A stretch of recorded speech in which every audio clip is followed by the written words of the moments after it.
حالة من الحزن تخيم على مواقع التواصل الاجتماعي بعد انتشار خبر وفاة اليوتيوبر السعودي عزيز الأحمد بعد صراع مع مرض لازمه منذ ولادته.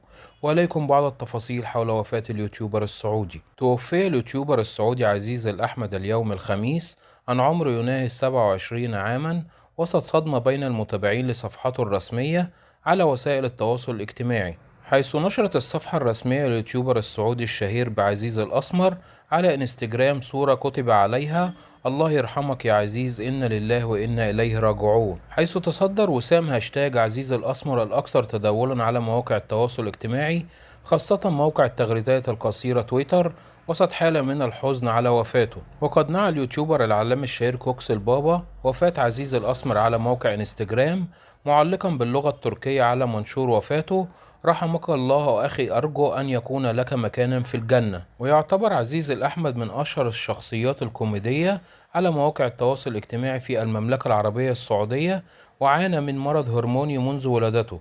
ولد عزيز الأحمد عام 1995 وعمره 27 عاما، واشتهر عبر مواقع التواصل الاجتماعي من خلال نشر مقاطع مضحكة وكوميدية. وبكده كنا قلت لحضراتكم بعض التفاصيل حول وفاة اليوتيوبر السعودي عزيز الأحمد.